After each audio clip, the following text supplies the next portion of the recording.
Bismillahirrahmanirrahim. Lecture of Biology for 10th class. Today's our topic of discussion इंसानी आबादी में इजाफ़ा और उसके नताइज. आज हम इंसानी आबादी में इजाफ़ा और उसके नताइज पढ़ेंगे कि इंसानी आबादी में इजाफ़ा होने से क्या क्या मसाइल पैदा होते हैं. सबसे पहले हम ये देखते हैं पाकिस्तान की आबादी के बारे में जानते हैं कि कितनी है. तो 2014 to 2015 में पाकिस्तान की आबादी 189,000,000 थी. पाकिस्तान की आबादी कितनी थी? 189,000,000 थी. लेकिन अब ये एक्सपेक्टेड है कि अशरे के अख्ताम तक कितनी हो जाएगी? 200 मिलियन से तजावुज़ कर जाएगी. ठीक है, 200 मिलियन से क्या हो जाएगी? तजावुज़ कर जाएगी. अब क्या है कि आबादी में इजाफ़ा या ओवर पॉपुलेशन क्या होती है? अगर किसी इलाके में, किसी शहर में या किसी मुल्क में वसाइल कम हो जाएं और आबादी ज़्यादा हो जाए तो इसे हम क्या कहते हैं? इसे हम ओवर पॉपुलेशन का नाम देते हैं. इसे हम क्या कहते हैं? Over population. अब इसके साथ बहुत सारे मसाइल मुंसलिक हैं. किस तरह के मसाइल मुंसलिक हैं? मसलन अगर आबादी में इजाफ़ा हो जाएगा तो ताज़ा पानी की कमी हो जाएगी, ज़्यादा से ज़्यादा जंगलात की कटाई करना पड़ेगी, इकोसिस्टम की तबाही होगी, आलूदगी बहुत ज़्यादा होगी और साथ ही साथ ग्लोबल वार्मिंग जो है उसमें इजाफ़ा हो जाएगा. ग्लोबल वार्मिंग क्या है कि पूरी दुनिया के टेम्परेचर में डे बाय डे जो इजाफ़ा हो रहा है इसे हम क्या कहते हैं? ग्लोबल वार्मिंग कहते हैं. अब अगर आबादी ज़्यादा होगी, अगर ओवर पॉपुलेशन होगी तो डेफ़िनेटली उनके लिए ज़्यादा से ज़्यादा घरों की ज़रूरत है, ज़्यादा हॉस्पिटल्स की ज़रूरत है, ज़्यादा तालीमी इदारों की ज़रूरत है. तो इन सब कंडीशंस को पूरा करने के लिए क्या किया जाएगा? डेफ़िनेटली जंगलात की कटाई की जाएगी. और अगर जंगलात की कटाई की जाएगी तो क्या होगा? आलूदगी बढ़ेगी. अब यूनाइटेड नेशंस पॉपुलेशन फ़ंड जो है ये एक इदारा है.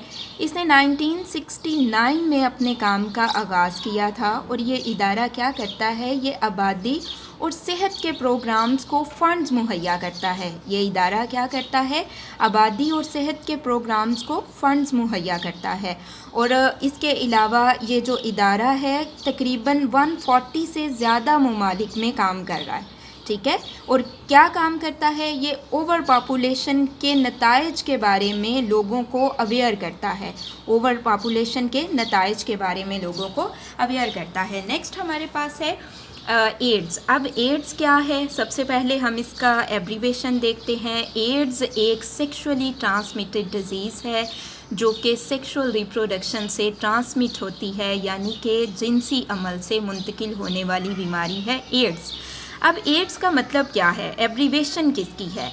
Acquired immune deficiency syndrome.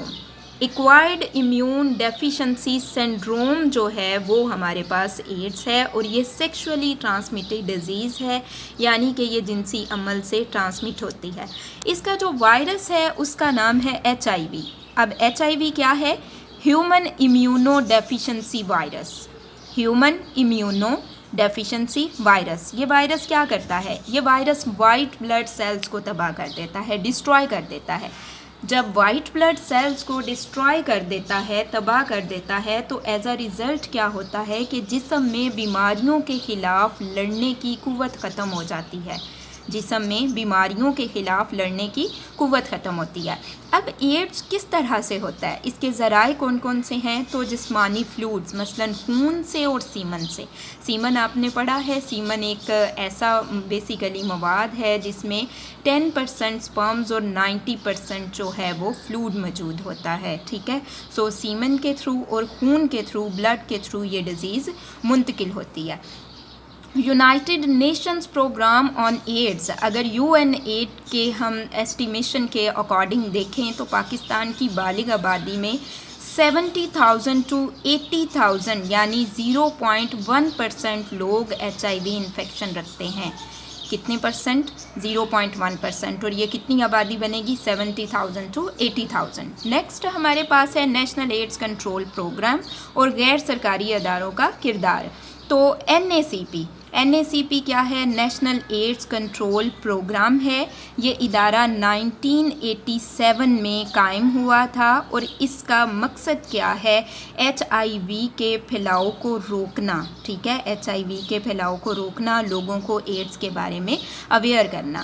Pakistan میں ابھی HIV کے انفیکشن کی شرح کی اگر ہم بات کریں تو کم ہے، لیکن اس بات کا خطرہ ہے کہ یہ بڑھ بھی سکتا ہے. بڑھ کیوں سکتا ہے؟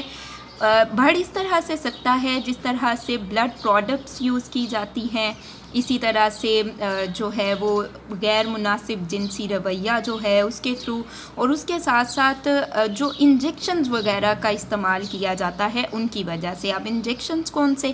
نشہ آور ادویات کے جو انجیکشنز استعمال کیے جاتے ہیں ان کی وجہ سے. اگر ہم حالیہ اندازے کے مطابق پاکستان میں نشہ کے عادی لوگوں کی تعداد دیکھیں تو وہ 5 لاکھ ہے، اور ان میں سے 60,000 پیپل جو ہیں وہ ایسے ہیں جو کہ انجیکشنز لیتے ہیں. سو ان میں بھی ایڈز جو ہے وہ ان کو بھی ایڈز کی بیماری ہو سکتی ہے، اور ان میں بھی HIV کا انفیکشن ہو سکتا ہے. اب NACP کے کچھ مقاصد تھے. اب وہ مقاصد کون کون سے ہیں؟ ایک تو جو ہے وہ جنسی سرگرمیوں کو محفوظ کرنا، دوسرا لوگوں میں ایڈز اور HIV کے بارے میں اویئرنیس پیدا کرنا، اور تھرڈ کیا ہے؟ ہیلتھ کیئر ورکرز کے بیہیویئر کو بہتر کرنے کے لیے. ٹھیک ہے، ہیلتھ کیئر ورکرز جو ہیں ان کے رویوں میں بہتری لانے کے لیے کام کرتے ہیں. اب ورلڈ بینک کی اگر ہم بات کریں تو ورلڈ بینک کے تازہ ترین اعداد و شمار کے مطابق بہت سے ایسے ادارے ہیں پاکستان میں جو کہ اویئرنیس کے لیے کام کر رہے ہیں. کم از کم 45 ایسے ادارے ہیں جنہیں ہم NGOs کہتے ہیں، اور وہ ایڈز سے اویئرنیس اور جن لوگوں کو ایڈز ہے ان کی حفاظت کے لیے کام کر رہے ہیں. اگرچہ HIV ایڈز سے بچاؤ کی سرگرمیوں میں NGOs بہت زیادہ مصروف ہیں، مگر یہ خیال کیا جاتا ہے کہ وہ اس بیماری کی زد میں آنے والی آبادی کے صرف اور صرف 5% تک ہی پہنچ سکے ہیں. ابھی تک صرف کتنے % تک پہنچ سکے ہیں؟ صرف اور صرف 5% تک. اب یہاں سے آپ کو جو کویسچنز آئیں گے وہ آپ نوٹ کریں. اوور پاپولیشن کی تعریف کریں. کویسچن نمبر 1 ہے اوور پاپولیشن کی تعریف کریں.